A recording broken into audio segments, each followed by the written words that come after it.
الحمد لله رب العالمين، الصلاة والسلام على رسوله الكريم نبينا محمد وعلى آله وأصحابه أجمعين. أما بعد فأعوذ بالله من الشيطان الرجيم. بسم الله الرحمن الرحيم. لقد كان لكم في رسول الله أسوة حسنة.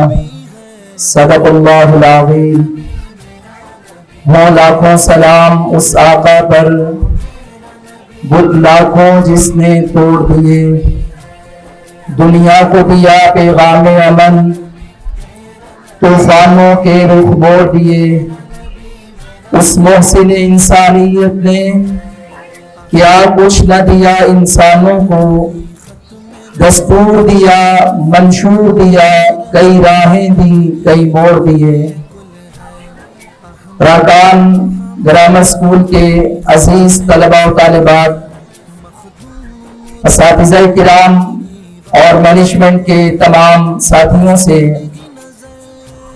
آج ملاقات کر کے اور نبی کریم صلی اللہ علیہ وآلہ وسلم کی یہ محبت اور یہ عقیدت کہ اس ماہ مبارک میں ربیع الاول کے مہینہ میں کہ جب آپ سرکار دو عالم رحمت للعالمین امام المرسلین جناب محمد رسول اللہ صلی اللہ علیہ وسلم دنیا میں تشریف لائے، ہمارے معاشرے میں آقا علیہ السلام کے میلاد کے حوالے سے آپ کی ولادت باسعادت کا ذکر خیر بہت ہی ہوتا ہے، اور یہ ہمارے ایمان کی عظمت، ہمارے ایمان کی ایک بہترین علامت ہے کہ ہم آپ سے محبت کرتے ہیں اور آپ کا ذکر خیر بھی کرتے ہیں.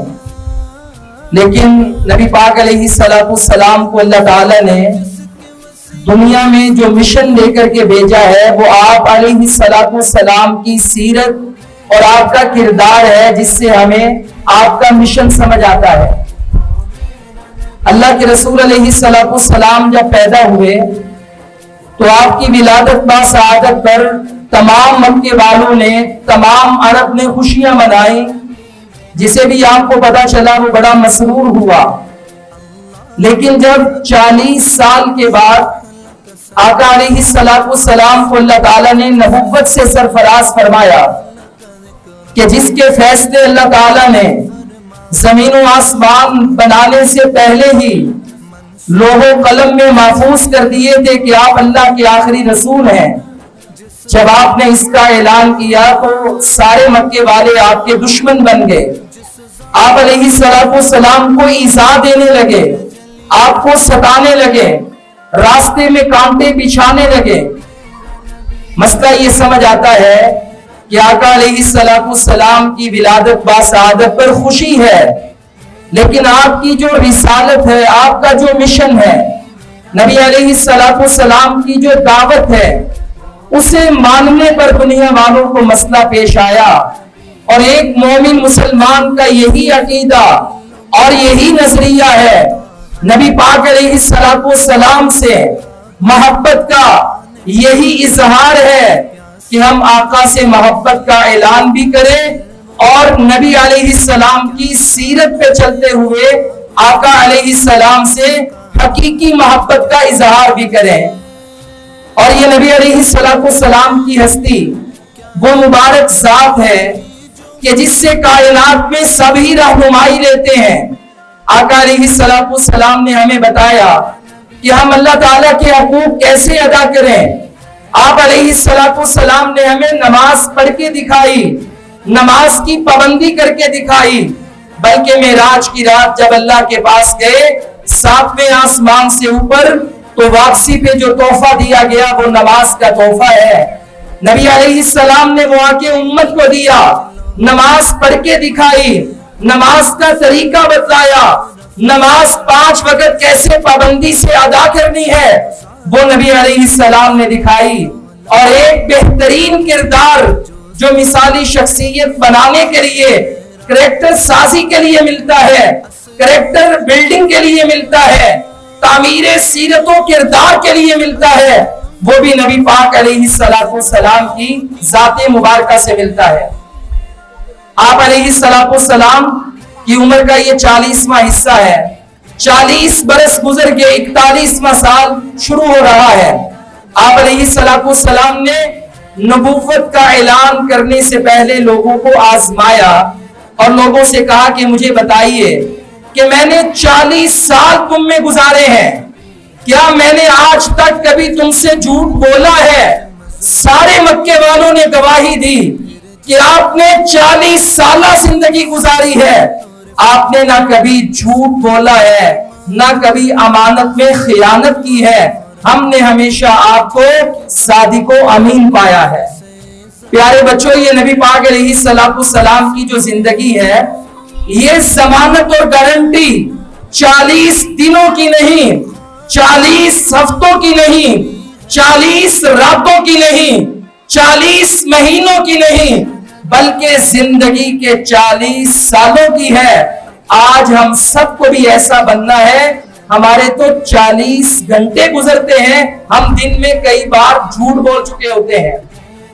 نبی پاک علیہ السلام کی سیرت مبارکہ کیا ہے کہ جب بھی زبان سے بولنا ہے تو سچ بولنا ہے، کردار ہے تو آپ نے امین بننا ہے، اگر کسی کی امانت ہے اسے صحیح طرح استعمال کرنا ہے، وقت پہ واپس کرنا ہے۔ یہ نبی پاک علیہ السلام کی سیرت کا ایک گوشہ ہے، اور یہی سیرت ہمیں ایک بات سکھاتی ہے۔ چونکہ میرے سامنے یہ سارے طلبہ ہیں، اساتذہ ہیں، تو ان کے حوالے سے ایک بات یہ ہے کہ ادب اور احترام بہترین جو اخلاق ہے، آج پاکستان میں سیاسی، معاشی اور معاشرتی جو حالات بنے ہوئے ہیں، ان میں ہمارے معاشرے کا جو سب سے بڑا المیہ ہے وہ عدم برداشت کا رویہ ہے، وہ اخلاقی انحطاط ہے، وہ انسانیت کی تذلیل ہے، جو اشرافیہ سے لے کر نیچے تک سارے کرتے جا رہے ہیں۔ ہمیں انسانیت کا احترام بھی ہمارے نبی کریم مصطفیٰ علیہ السلام نے سکھایا ہے۔ ہمیں ماں باپ کا احترام سکھایا، ہمیں اساتذہ کا احترام سکھایا، ہمیں بڑوں کا احترام سکھایا، ہمیں چھوٹوں سے محبت سکھائی۔ یہ بھی ایک ایک تعلیم ہمیں آقا علیہ الصلوۃ والتسلیم کی حیات مبارکہ سے ملتی ہے۔ اور ادب اور احترام کیا ہے کہ ہمارے جو والدین ہیں، ہمارے جو اساتذہ ہیں، اگر یہ ہم سے کبھی غصے میں آ کے بات کر بھی لیں تو قرآن مجید اور اللہ کے رسول علیہ السلام کی تعلیم یہ ہے، فَلَا تَقُلْ لَهُمَا أُفٍّ وَلَا تَنْهَرْهُمَا، کہ آپ کو کبھی بات بہت بری بھی لگے تو آپ نے یہ نہیں کہنا اف یار یہ کیا والدین تو میرے پیچھے پڑ گئے ہیں، یہ امی مجھے ایک بات کہتی رہتی ہیں، ابا کو پتہ نہیں کیا ہو گیا، میں ہی ان کی نظر میں آیا ہوں۔ قرآن مجید کہتا ہے، یہ اللہ کے رسول علیہ السلام کی سیرت مبارکہ ہے، فَلَا تَقُلْ لَهُمَا أُفٍّ، ادب اور احترام یہ ہے، اخلاق یہ ہے کہ اپنے ماں باپ کے آگے آپ نے اف بھی نہیں کہنا، وَقُلْ لَهُمَا قَوْلًا كَرِيمًا، اور اپنے ماں باپ کے سامنے بہت ہی نرم لہجے میں بات کرنی ہے، وَخْفِضْ لَهُمَا جَنَاحَ الذُّلِّ مِنَ الرَّحْمَةِ، گردن جھکا کے بات کرنی ہے، ماں باپ ہو یا اساتذہ ہو، اور اگر آپ نے کوئی بات کہنی بھی ہے تو ان کے لیے ہاتھ اٹھا کے دعا کریں، رَبِّ ارْحَمْهُمَا كَمَا رَبَّيَانِي صَغِيرًا، یا اللہ جیسے ماں باپ بچپن میں میری تربیت کرتے رہے اور کر بھی رہے ہیں، مجھے کھانا کھلاتے ہیں، میری تعلیم کا بندوبست کرتے ہیں، مشکل میں ماں باپ میری مدد کرتے ہیں، میری ہیلپ کے لیے تڑپ جاتے ہیں، بے تاب ہو جاتے ہیں، یا اللہ جس طرح ماں باپ ہم پہ رحم کرتے ہیں ایسے ہی تو ان پہ رحم فرما۔ یہ تعلیم رسول اللہ صلی اللہ علیہ وسلم کی سیرت مبارکہ سے ہمیں ملتی ہے۔ اور اسی طرح نبی علیہ السلام کا ایک رتبہ یہ ہے، جہاں پہ آپ اللہ کے رسول ہیں وہاں پہ اللہ تعالیٰ نے آپ کو معلم بنا کے بھیجا، ٹیچر بنا کے بھیجا، کائنات کے لیے، انسانیت کے لیے بہترین تعلیم دینے والا بنا کے بھیجا۔ آپ معلم انسانیت ہیں۔ حضرت ابراہیم علیہ السلام نے بھی آپ کی ولادت سے ہزاروں سال پہلے جو اللہ تعالیٰ سے دعا کی تھی، وہ دعا کیا ہے؟ ربنا وابعث فیہم رسولا من انفسہم، یا اللہ اس جہاں میں، اس دنیا میں کوئی ایسا بندہ بھیج دے جو استاد بن کے آئے، لوگوں کو کتاب قرآن حدیث پڑھ کے سنائے، لوگوں کی تربیت کرے، وَيُزَكِّيهِمْ، لوگوں کی اصلاح کرے۔ اسی طرح نبی پاک علیہ السلام جو ہے وہ بہترین استاد بن کے آئے۔ آج ہمارے تعلیمی اداروں میں جو ہمیں سب سے بڑا مسئلہ درپیش ہے وہ یہ ہے کہ طلبہ کی، اسٹوڈنٹس کی تربیت کرنے والے اساتذہ، ان کی بھی بہت تربیت کی ضرورت ہے، انہیں بھی اللہ کے رسول کی تعلیمات اور سیرت پڑھانے کی ضرورت ہے۔ ایک بہترین استاد اس وقت تک انسان نہیں بن سکتا جب تک نبی پاک علیہ السلام کی بحیثیت معلم آقا علیہ السلام کی سیرت کا مطالعہ نہ کیا جائے۔ اور آپ علیہ السلام کی سیرت میں ہمیں اپنے طلبہ سے محبت، پیار اور شفقت کا درس ملتا ہے۔ جیسے ایک شخص آیا اور اس نے آ کر نبی پاک علیہ السلام سے کہا کہ اللہ کے رسول میں کلمہ پڑھنا چاہتا ہوں، مگر ایک بہت بڑی برائی ہے، میں یہ برائی نہیں چھوڑنا چاہتا، کلمہ پڑھنا چاہتا ہوں۔ تو نبی پاک علیہ السلام نے اسے ڈانٹا نہیں، آپ نے اسے یہ نہیں کہا کہ بھائی تو کیسا آدمی ہے، میرے پاس کلمہ پڑھ کے تعلیم دینے کے لیے آ گیا ہے اور مرضی تو اپنی کر رہا ہے۔ آپ نے بڑے صبر سے، بڑے تحمل سے، ٹولرنس کا مظاہرہ کرتے ہوئے فرمایا کہ مجھے یہ بتائیے، یہ جو برائی ہے اگر آپ کے گھر میں پائی جائے، آپ کے رشتہ داروں میں پائی جائے، آپ کی بھی ماں ہے، بہن ہے، کوئی بندہ اس کے ساتھ یہ ارادہ کرے تو بتائیے۔ اس نے کہا نا ایسے نہیں ہو سکتا، میں بھی یہ چاہتا ہوں میرا گھر پاکیزہ رہے، میرے رشتے پاکیزہ رہے۔ فرمایا اللہ کے بندے، تو معاشرے میں وہ خواتین بھی، وہ بھی تو کسی کی ماں، بہن اور بیٹی ہیں۔ جب اس بندے کو پیار اور محبت سے یہ بات سمجھا دی گئی، فوراً کہنے لگا اللہ کے حبیب میں اس برائی سے بھی توبہ کرتا ہوں، مجھے کلمہ پڑھا کے مسلمان کرنا۔ کبھی ہمیں ایک بندہ ملتا ہے، وہ مسجد میں آ کر پیشاب کر دیتا ہے، صحابہ کرام دوڑتے ہیں کہ ہم اسے ماریں کہ یہ اللہ کے گھر میں یہ کام کر رہے ہیں۔ دیہات سے آیا تھا، باہر سے، گاؤں سے، ولیج سے آیا تھا، اسے معلوم نہیں تھا کہ ہر جگہ پہ بیٹھ کر یہ ایسا کام نہیں کرتے، بلکہ الگ جگہ بنی ہے، واش روم بنے ہوئے ہیں۔ اب نبی علیہ السلام نے صحابہ کرام کو روک دیا، فرمایا کہ ابھی اس کو مارنا نہیں ہے۔ تو جب اسے پوچھا کہ کیا تجھے پتا تھا کہ یہ کام ایسے کرتے ہیں، اسے کہا معلوم نہیں۔ تو آپ نے بڑی محبت سے سمجھایا، کہا بیٹا بات سنو، یہ اللہ کی مسجدیں ہیں، صحابہ سے کہا کہ یہاں پہ صفائی کر دو، پانی بہا دو، اسے کہا کہ یہاں پر ایسے کام نہیں کرتے۔ وہ خوش ہو گیا اور چلا گیا۔ ایک بہترین استاد کیسے بچوں کو برداشت کرتا ہے، کیسے ان کی تعلیم و تربیت کے لیے بیتاب رہتا ہے، کیسے ایمانداری سے محنت کرتا ہے، اپنے مشن کی تکمیل کے لیے جدوجہد کرتا ہے۔ اگر یہ بھی تعلیم ہمیں کسی سے ملتی ہے، وہ نبی پاک علیہ السلام کی سیرت ہے اور آپ کا کردار ہے۔ کبھی آپ صحابہ کرام کو زمین کے اوپر لائنیں لگا کر، یہ آج کل ہمارے دور میں وائٹ بورڈ ہے، پہلے بلیک بورڈ ہوتے تھے، اب ہم اس سے بھی 10 قدم آگے ہیں، پروجیکٹر اور LCDs کلاسز میں لگی ہوتی ہیں، تو ہم لیپ ٹاپ سے ایسے بریفنگ دے کر سمجھاتے ہیں۔ تو نبی پاک علیہ السلام نے وائٹ بورڈ پر بھی صحابہ کو بڑے مسئلے سمجھائے۔ وہ زمین وائٹ بورڈ ہوتا تھا، صحابہ کرام سائڈوں پہ کھڑے ہو جاتے ہیں، آپ یہ کچی زمین پر لائنیں لگا کر، نقشے بنا کر، چارٹ بنا کر لوگوں کو دنیا کی حقیقت سمجھاتے، موت کا درس دیتے۔ تو الغرض اس چیپٹر میں جتنی اللہ کے رسول علیہ السلام کی روایات اکٹھی کر لیں، سیرت مبارکہ کو دیکھ لیں، تو ہمیں ایک بہترین استاد کیسے اپنا کیریئر بنا سکتا ہے، کیسے طلبہ کی تربیت میں محنت کر سکتا ہے، ہمیں رہنمائی کرتے ہوئے نظر آتے ہیں۔ تو نبی کریم صلی اللہ علیہ وسلم کی سیرت سے یہ بات ملتی ہے۔ اور آخر میں آپ کو ایک واقعہ سناتا ہوں۔ یہ صحیح بخاری جو حدیث شریف کی کتاب ہے، بڑی معتبر کتاب ہے، اس کتاب میں اس کا نام عام طور پہ ہم جانتے ہیں صحیح بخاری۔ جب بھی کبھی بات ہوتی ہے تو علماء کہتے ہیں بخاری شریف دیکھ لیں، اس میں یہ روایت ہے، مسلم شریف دیکھ لیں، اس میں یہ روایت ہے۔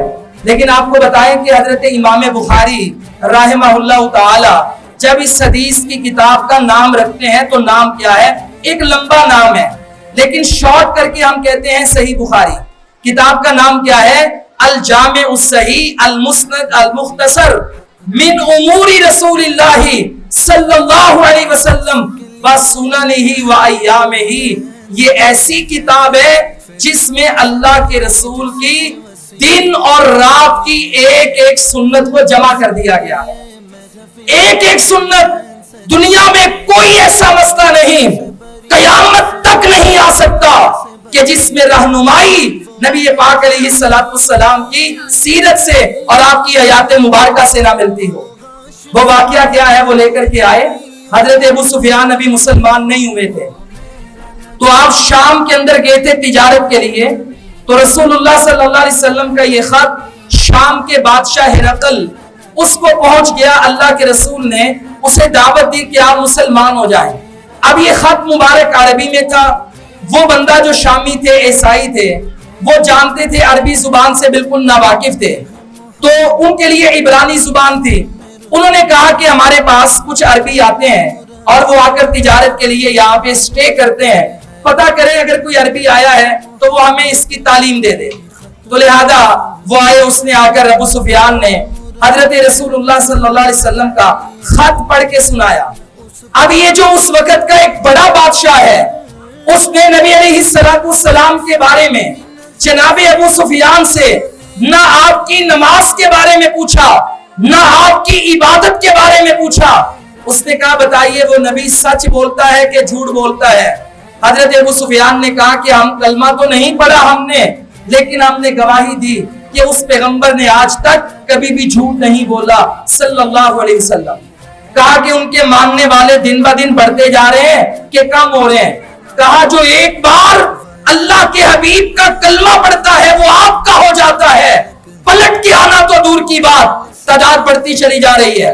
اس نے اللہ کے حبیب کے بارے میں بڑے سوالات کیے اور آخر میں کہنے لگا کہ میں بھی مانتا ہوں یہ اللہ کے رسول ہیں, آخری رسول ہیں اور اللہ کے سچے رسول ہیں. اب یہ جو واقعہ ہے اس کا ہمارے لیے سب کے لیے درس کیا ہے کہ اس دنیا کے بادشاہ نے نبی کریم رؤوف الرحیم علیہ الصلوۃ والتسلیم کی عبادت اور ریاست کا نہیں پوچھا. انہوں نے اگر پوچھا ہے تو اللہ کے نبی کے کردار کے بارے میں پوچھا ہے. تو آج ہم سب کو سیرت النبی صلی اللہ علیہ وسلم سے یہ میسج ہے کہ ہم اپنے کردار کو بہتر کریں اور محبت کے دعوے. ایک بچہ جھنڈیاں لگاتا ہے بازار میں, پوچھا گیا یہ جھنڈیاں آپ کیوں لگا رہے ہیں؟ کہتے ہیں اللہ کے رسول سے عشق اور محبت ہے. 12 ربیع الاول ہے, بہت اچھی بات ہے بیٹا, لیکن نماز پڑھی آپ نے؟ کہتا محبت پڑھی ہے نماز نہیں پڑھتا.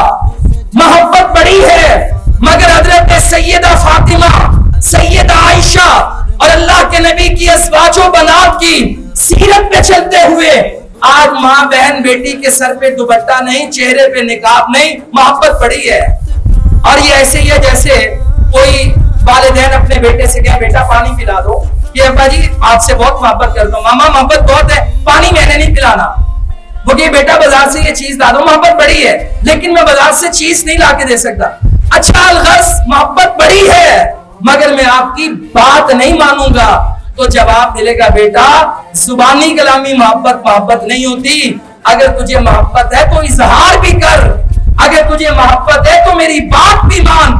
قرآن بھی کہتا ہے اگر تمہیں اللہ کے رسول سے سچی محبت ہے تو اللہ اور اس کے رسول کی سیرت پہ چلو, آپ کے کردار کو اپناؤ, آپ کی سنتوں کو اپناؤ, پھر آپ کامیاب ہوں گے, پھر آپ کل جائیں گے. آج ہمارے معاشرے میں صرف یہ محبت ایک زبانی ہے, نعروں کی حد تک ہے, لیکن آج اس مجلس میں, اس محفل میں, اس پروگرام میں ہم اللہ تعالیٰ سے یہ بھی دعا کرتے ہیں کہ وہ ہمیں صحیح محبت کی توفیق عطا فرمائے. جو صحیح عشق ہے جو بیان کیا جاتا ہے اس کا جو عملی نمونہ ہے وہ ہمیں اپنانے کی اللہ تعالیٰ توفیق دے. اور ویسے بھی جس سے محبت ہوتی ہے اس جیسے بال بنائے جاتے ہیں, اس جیسا چہرہ بنایا جاتا ہے. یہ بچے جاتے ہیں فلموں میں ایکٹرز کو دیکھتے ہیں اور جا کے حجام کی دکان پر ہیئر ڈریسر والے کو کہتے ہیں بھائی ایسی ہیئر کٹنگ بناؤ جیسے سلمان خان کی ہے یا جیسے فلاں کی ہے, نام لے لیتے ہیں. تو بھائی کیوں؟ کہتے ہیں مجھے اچھا بہت لگتا ہے, مجھے پیارا بہت لگتا ہے. خواتین بھی جاتی ہیں بازاروں میں, جو فیشن دیکھتی ہیں ٹی وی پر ویسا کرنے کی کوشش کرتی ہیں. یہ نیچر ہے کہ جس سے بندے کو محبت ہو جائے پھر اس جیسا بننے کی کوشش کی جاتی ہے. تو ہمیں سب سے محبت سے زیادہ اپنے ماں باپ سے بڑھ کر، اپنی اسباب سے بڑھ کر، اپنی اولاد سے بڑھ کر، حتیٰ کہ اپنی جان سے بڑھ کے بھی کسی سے محبت ہے وہ آمینہ کے لال ہیں. اور اسی محبت کا یہ ثمر ہونا چاہیے، جیسا میرا مصطفیٰ ہے ویسی ہی میری ادا بن جائے، میرا چہرہ، میرے بال، میرا لباس، پھر اللہ کے نبی سے سچی محبت ہوگی. اللہ تعالی ہمیں اس کی توفیق عطا فرمائے. اور آخر میں سب کو خراج عقیدت پیش کرتا ہوں. یہی وہ محبت ہے، یہی وہ سیرت کا پیار ہے جو ہم اپنے بچوں کو دے رہے ہیں اور جو آگے بڑھ رہے ہیں. ہر ابتدا سے پہلے، ہر انتہا کے بعد ذات نبی بلند ہے، ذات خدا کے بعد. دنیا میں احترام کے لائق ہیں جتنے لوگ، میں سبھی کو مانتا ہوں مگر مصطفیٰ. پھر جس کی بدولت ملی اسے عزت اور رفعت.